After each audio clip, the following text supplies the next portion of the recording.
Bismillahirrahmanirrahim. Alhamdulillahirrabbilalamin. Allahumma sholli ala Sayyidina Muhammad wa ala ali Sayyidina Muhammad. Assalamualaikum warahmatullahi wabarakatuh. Halo teman-teman, apa kabar? Mudah-mudahan teman-teman selalu dalam lindungan Allah Subhanahu wa taala. Amin ya rabbal alamin. Alhamdulillah, kali ini aku akan sharing lagi pengalaman sholawat dari teman-teman kita. Tapi sebelumnya buat teman-teman yang belum subscribe, di-subscribe dulu biar aku makin semangat lagi bikin videonya. Buat teman-teman yang punya testimoni sholawat, langsung aja kirimkan testimoni teman-teman ke 0813 1543 0565. Buat teman-teman yang belum punya buku ini, jangan pernah lelah ada nikmati setiap sholawat. Ini buku pertama aku, harganya 55.000. Insya Allah bisa nambah semangat teman-teman dalam sholawat. Teman-teman bisa cari di Gramedia, ada di Gramedia seluruh Indonesia. Atau teman-teman bisa beli ke admin, nomornya 0812 9875 7860. Kalau teman-teman yang tinggalnya di luar negeri, ini insya Allah bisa dikirim langsung aja ordernya ke admin. Kalau teman-teman mau beli di Shopee, teman-teman bisa klik link di deskripsi box ya. Lanjut, aku akan bacain testimoninya ya. Ini aku kasih nama aja Mbak SH ya teman-teman. Halo, assalamualaikum Mbak Mel. Waalaikumsalam. Aku SH dari Jombang. Aku mau memberi testimoni sholawat, tapi mohon untuk samarkan namaku. Maaf Mbak Mel kalau testimoninya terlalu panjang. Aku tahu sholawat dari YouTube-nya Mbak Mel tahun 2019 dan aku mengamalkannya. Aku mulai mengamalkan sholawat Jibril pada waktu itu sebanyak 4.444 kali. Aku mengamalkan sholawat karena aku ingin sembuh Mbak Mel dari guna-guna yang dikirim mantan aku. Sebelumnya aku menjalin hubungan dengannya kurang lebih 3 tahunan. Pada akhir mendekati hubungan 3 tahun pacaran, aku merasa kayak ada yang berbeda seperti sikapnya ke aku, dan pada akhirnya aku tahu dia selingkuh Mbak Mel. Aku tahu dari handphonenya dia Mbak Mel, dia chat sama perempuan. Pembahasannya seperti anak yang mau PDKT. Sebentar Mbak Mel, nanti aku lanjutin lagi. Dan bener dong Mbak Mel, setelah aku putusin langsung jadian sama si cewek itu. Aku baru sadar dulu waktu aku pegang FB-nya mantan aku pas masih pacaran, dia sering pesan bulu perindu gitu. Dan aku nggak tahu Mbak Mel apa itu bulu perindu. Aku coba cari tahu di Google, ternyata itu untuk memikat perempuan. Aku juga baru sadar sewaktu dia bertemu aku, dia sering mengusap air atau apalah itu ke telapak tanganku. Setelah aku putusin, aku coba pelan-pelan hijrah untuk tidak pacaran. Aku mulai memakai hijab pelan-pelan dan alhamdulillah sampai sekarang istiqomah tidak lepas hijab. Tapi semua itu tidak mulus seperti apa yang aku bayangkan. Aku mulai merasakan efeknya. Dari yang laki-laki kalau melihat wajahku seperti aura wanita yang judes, padahal itu enggak Mbak Mel. Kemudian aku juga sering mimpi buruk, ketakutan, sekujur badan panas seperti terbakar. Pokoknya setiap mata terbuka rasanya ada bayangan menakutkan Mbak Mel. Rasanya aku hampir gila. Orang tuaku menyarankan aku untuk ruqyah. Ustadz yang meruqyah aku berkata bahwa auraku ditutup dan aku dipagar agar tidak bisa menikah. Di situ aku sedih banget Mbak Mel. Alhamdulillah setelah diruqyah hati sudah mulai tenang dan aku mulai mendekatkan diri ke Allah. Dari yang sholat awal waktu, tahajud, baca waqiah dan yasin juga serta sholawat. Setahun berlalu, sekitar awal tahun 2020, guna-guna itu muncul lagi ke aku. Dari yang sehari aku nggak bisa jalan, badan udah pucat, yang setiap harinya merasa ketakutan. Alhamdulillahnya ada kenalan tanteku yang temannya bisa meruqyah. Aku diruqyah lagi dan disuruh mandi air daun kelor dan daun bidara. Terus juga minum air dengan yang untuk obat. Aku lakuin setiap hari. Tak lupa aku ngamalin amalan yang sebelumnya aku amalin. Hari demi hari kesehatanku mulai membaik. Sekitar bulan April aku buka FB-ku, ada inbox dari mantanku. Ternyata itu chatnya dari bulan Maret. Chatnya berisi permintaan maaf ke aku atas perbuatannya dan dia berniat hari raya ingin silaturahmi ke orang tuaku, mau meminta maaf dan mau melanjutkan lagi hubungan denganku. Dan aku di situ langsung memberi jawaban, aku insya Allah sudah memaafkan dan gak perlu datang ke rumah karena itu yang lebih baik. Setelah kejadian itu aku diuji lagi Mbak Mel, tepatnya bulan November 2020 bapak aku sakit. Setelah check up ke rumah sakit, bapakku sakitnya infeksi lambung, kemudian menjalar ke batu ginjal dan juga tumor. Ya Allah Mbak Mel, sedih banget rasanya melihat orang tua sakit. Setelah 7 hari dirawat di rumah sakit, bapakku sudah dipanggil Allah Mbak Mel, tepatnya tanggal 20 November 2020. Tapi sebelum beberapa hari bapak meninggal, dia pengen aku segera nikah. Aku iyain Mbak Mel walaupun belum ada jodoh. Tapi bapak aku kekeh pengen jodohin aku dengan pilihannya. Tapi aku nggak srek pilihan bapakku Mbak Mel, karena aku tahu orang mau dijodohin ke aku melihat teman-temannya pemabuk di kampungnya. Pasti dia juga pemabuk dan laki-laki yang tanggung jawabnya kurang. Tapi saudaraku membujukku untuk mau menuruti permintaan terakhir bapakku. Dan hasil aku turutin kemauan bapakku untuk mau nikah sama pilihannya.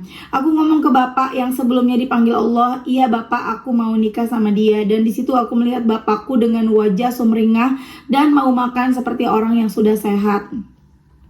Padahal Mbak Mel sebelumnya bapakku seperti orang yang tidak tahu siapa-siapa orang yang berada di sampingnya. Aku bilang besok dia kesini sama orang tuanya mau silaturahmi kesini. Tapi Mbak Mel tahu besoknya itu tepatnya tanggal 20 November bapak sudah mengembuskan nafas terakhir. Di situ duniaku terasa hancur Mbak Mel ditinggal bapak. Bapak juga masih ada hutang kalau di total sekitar 150 juta. Lanjut cerita si cowok yang mau dijodohin ke aku Mbak Mel. Aku terlanjur sudah janji ke bapak untuk mau nikah sama laki-laki pilihannya. Ternyata dia suka aku semenjak aku SMP Mbak Mel. Aku terpaut sama dia 8 tahun. Dan aku salah sangka Mbak Mel, ternyata si cowok ini anaknya baik banget, gak ngerokok dan juga tidak pemabuk. Alhamdulillah aku merasa lega. Setelah 40 hari bapakku lamaran, aku lamaran sama dia mungkin sekitar bulan Januari akhir tahun 2021 dan aku resmi nikah bulan November 2021. Semua wataknya terlihat jelas Mbak Mel, dia orang yang bertanggung jawab. Kalau kesel sama aku, tidak pernah membentak. Dia terlihat sangat menjunjung wanita Mbak Mel. Aku lihat ketika dia memperlakukan ibunya sangat tulus banget. Di situ aku sangat bersyukur banget bisa menikah dengan laki-laki yang tepat. Ya Allah, pilihan orang tua emang gak pernah salah ya, Masya Allah.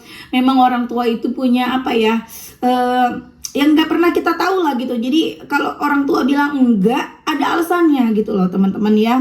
Kalau orang tua bilang iya, ada alasannya juga gitu. Masya Allah teman-teman yang masih pada punya orang tua, ayo ya dengerin kata orang tuanya ya. Lanjut. Masih sekitar hutang 150 juta, aku, ibu, dan adikku berniat menjual rumah yang satunya agar hutang bapakku segera lunas, berbulan-bulan juga belum terjual. Sedangkan ibuku selalu ditagih orang setiap hari Mbak Mel. Aku masih tetap melakukan amalanku yang sebelumnya, tapi aku salawat Jibril, ganti naikin 10.000 salawat semenjak bulan Juli 2022. Dan aku tambahin sholawat munjiat juga 200. Alhamdulillah semua itu istiqomah. Rasanya mental diuji banget Mbak Mel. Dihina orang, dicaci orang, ditagih dengan suara yang keras sampai tetangga pada denger, rasanya malu banget. Tapi aku ingat kata-kata Mbak Mel, ya udah ikhlas pasrah terima semua keadaan ini dan banyak syukur. Mungkin suamiku juga melihatku setiap aku sholat mataku sembab dan wajah masih basah air mata. Mungkin dia sedih melihat aku. Dan besoknya dia ngomong aku nggak usah khawatir, hutang pasti lunas. Suamiku ada rezeki dari hasil panen tebunya untuk dipinjamkan ke ibuku dulu. Nanti ketika rumahnya sudah laku aja minta ganti. Di situ aku baru sadar Mbak Mel, kenapa bapakku kekeh banget agar aku nikah sama pilihannya. Alhamdulillah Mbak Mel, semuanya terbantu dengan jalan keluarnya Allah. Di sisi lain aku dan suami juga biayain adikku yang masih SMA. Aku juga belum dikaruniai keturunan Mbak Mel. Aku tetap positif sama Allah. Semua ada waktunya sendiri. Aku juga mengenalkan sholawat ke adikku dan baca waqiah yasin setiap hari. Ada yang menjadi keinginan selalu terwujud. Apa yang menjadi keinginannya selalu terwujud. Pengen beli apa-apa selalu terbeli Mbak Mel. Dan aku juga melihat ketika ada temannya adikku yang main ke rumah, aku lihat di jarinya melingkar tasbih digital. Masya Allah, ternyata adikku yang mengenalkan salawat ke temannya. Alhamdulillah Mbak Mel, maaf ya Mbak Mel, panjang banget testimoninya. Ya Allah, aku tuh seneng banget loh denger ini loh. Terima kasih Mbak Mel atas ilmunya, sangat bermanfaat banget untukku dan juga untuk teman-teman lain. Semoga Mbak Mel selalu diberkahi Allah, amin, dilindungi dan apa yang diinginkan terkabul, amin. Masya Allah, itu tadi testimoni dari Mbak SH di Jombang. Ya Allah, dahsyat banget ya teman-teman ya. Sikap dari si mantan dari Mbak SH adalah ujian dari Allah buat Mbak SH. Kalau Allah tidak menghendaki, tidak akan terjadi ya, tidak akan Mbak SH kena guna-gunanya, nggak bakal mempan, tapi Allah mengizinkan dan itu sudah sesuai porsinya Mbak SH. Allah tahu kalau diuji seperti itu Mbak SH sanggup dan memang sanggup dan bisa keluar dari semua itu. Dan ketika diuji Mbak SH ikhlas, insya Allah ada pahalanya, ada nikmatnya, ada keberkahan, ada hikmah dari semua itu. Dan tentu udah pasti hikmahnya udah jelas ya, dapat suami yang soleh dan bertanggung jawab. Jarang-jarang loh ada suami yang sebaik suaminya Mbak SH. Masya Allah, pilihan orang tua Mbak SH udah yang paling tepat. Insya Allah almarhum bapaknya Mbak SH di sana tuh seneng, bahagia, bersyukur, bangga. Tinggal Mbak SH berusaha, ayo Udah lunas ya utangnya, alhamdulillah. Udah dilunasin juga. Aduh, seneng banget bapaknya di sana, ya Allah, teman-teman ya. Masya Allah banget. Tuh, pilihan orang tua tidak pernah salah. Buat kalian yang sekarang lagi menjalin hubungan dengan seseorang, orang tua nggak suka, jangan maksain teman-teman. Jangan maksain. Orang tua tuh tahu yang terbaik buat anaknya. Ya, dulu aku juga pernah menjalin hubungan dengan seseorang ya teman-teman, zaman dulu gitu. Mamaku tuh nggak suka banget sama dia, aku juga nggak suka banget. Ya, aku ikutin apa maunya mama gitu loh. Ya udah, berarti mungkin menurut mama dia bukan yang terbaik untuk aku gitu. Kemudian sampai pada akhirnya aku ada deket lagi waktu zaman SMA ya, cinta-cinta monyet. Aku deket sama seseorang orang keturunan Cina tapi dia mualaf, nggak mualaf sih, dari kecil udah Islam, cuman bapaknya mualaf. Tapi setelah kita sama-sama gitu selama udah 3 tahunan kalau nggak salah, tahu-tahu dia menjadi menjadi non muslim, dia pindah agama. Di situ aku langsung, kadang aku merasa, oh inilah keajaiban dari sholawat ini nih, pertolongan dari Allah nih. Selama ini aku baca sholawat walaupun gak banyak ya waktu zaman SMA, dan itulah salah satu penolong aku gitu loh. Aku punya benteng gitu. Ketika dia masuk pindah agama, aku gak pikir panjang lagi, aku gak mau berlama-lama dengan orang yang berbeda agama dengan aku. Pelajaran ya teman-teman, kalau sekarang lagi mau menjalin hubungan dengan orang yang beda agama, jangan ngarep banyak, mendingan udah stop. Jangan sampai terlalu dalam cintanya, senengnya, sayangnya, jadi sampai kita susah buat lepas. Jangan. Aku pada saat itu usiaku masih berapa ya dulu ya? Lulus 18 tahun, aku memutuskan untuk enggak.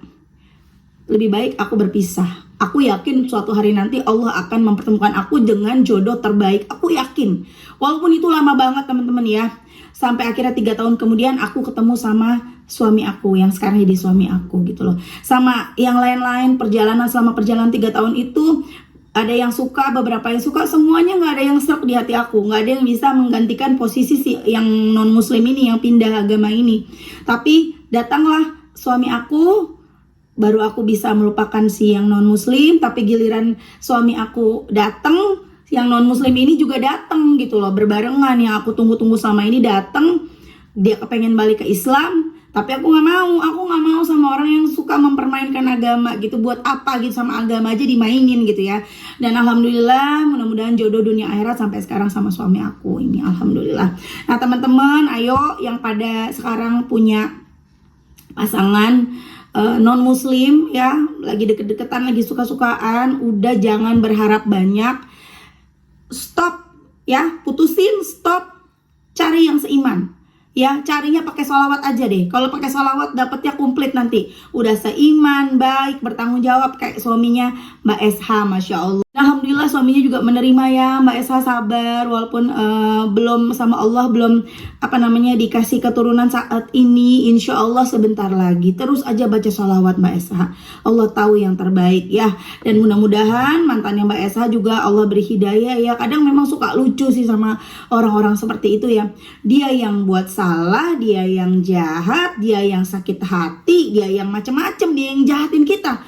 Kadang suka heran sama orang-orang yang begitu ya. Jangan sampai kita jadi manusia-manusia seperti itu ya teman-teman ya. Nauzubillah min zalik ya. Jadilah orang yang baik. Rugi, ngapain sih kita jadi orang yang jahat gitu loh.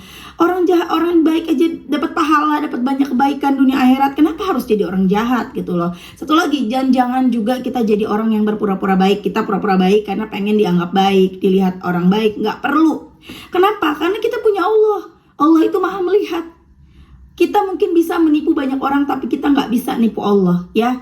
Ini jadi gibah nggak sih kita nih kalau kayak gini nih? Ya pokoknya orang yang udah membuat aku jadi sakit ya, dia ketar-ketir nih teman-teman. Dia lagi ketar-ketir nih kalau aku tuh udah sembuh segala macam. Jadi dia berusaha